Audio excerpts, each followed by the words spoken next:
Seringkali apa kesulitan terbesar Anda dan teman-teman di Satgas Trafficking ini untuk menggulung jaringan-jaringan ini? Bahwa sebenarnya jaringan trafficking ini melibatkan banyak orang, baik itu oknum pemerintah maupun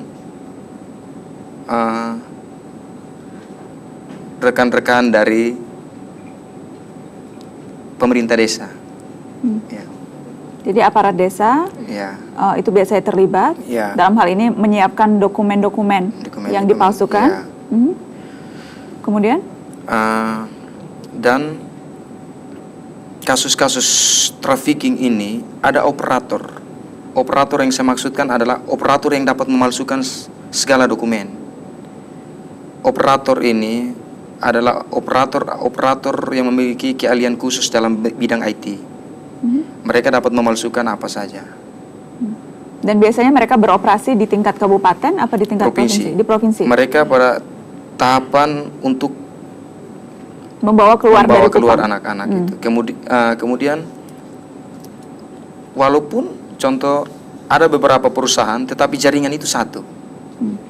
Jaringan trafficking satu. Yang saya maksudkan untuk membongkar jaringan itu. Kalau untuk menangkap dan menahan itu semua penyidik mungkin bisa. Dan biasanya yang ditangkap memang hanya operatornya saja. Kebanyakan itu contohnya dari kasus Batam itu yang namanya Joni itu sampai detik ini pun tidak disentuh dan tidak dibawa ke ranah pengadilan. Dan yang ditangkap waktu itu hanya sopirnya. Mungkin kasus Joni itu yang salah satu kasus yang mungkin kami Satgas Trafficking akan angkat ke publik. Jadi memang rata-rata selama ini kalaupun dibawa ke proses hukum itu hanya yang level operator di bawah, supir, pembantu, mandor yang mengawasi, tetapi yang atasnya ini yang sukar sekali untuk ditembus. Karena di backing-nya aparat kah? Kalau di backing-nya saya tidak bisa sebut di backing-nya atau tidak, artinya pembuktian hukum yang bisa mengatakan bahwa di backing-nya atau tidak. Tapi biasanya mereka punya perlindungan atau punya pelindung-pelindung sehingga mereka bisa dengan bebasnya tidak menghadapi konsekuensi hukum apapun.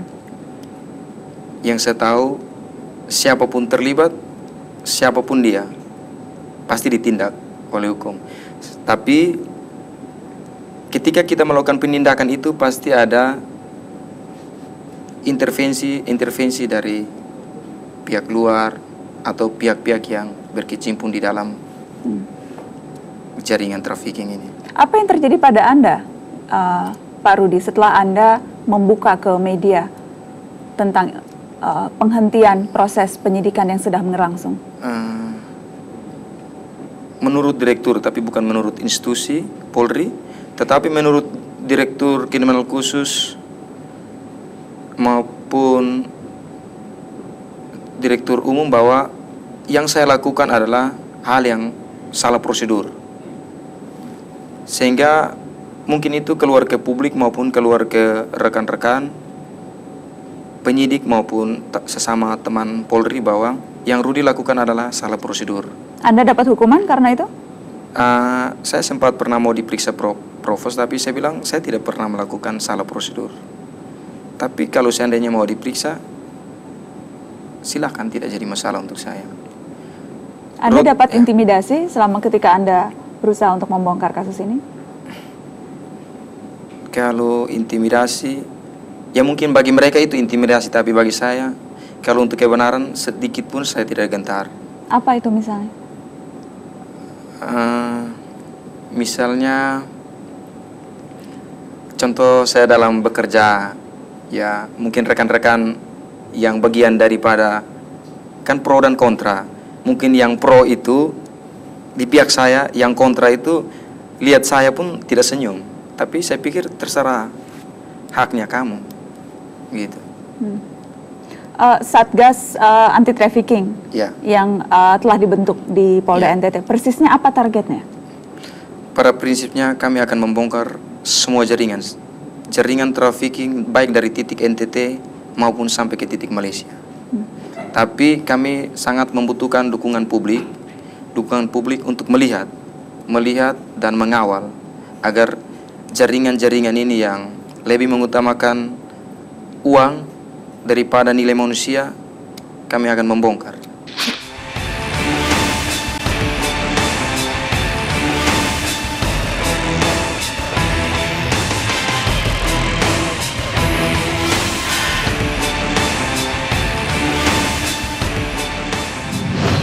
Yang penting kita di sini berbicara tidak rekayasa dan kita fakta berdasarkan fakta yang ada. Saya yakin banyak rudi soik yang ada di polisi, di institusi kepolisian yang ingin sekali membongkar, tapi tidak tahu bagaimana caranya untuk membongkar itu karena mereka terintimidasi secara struktural.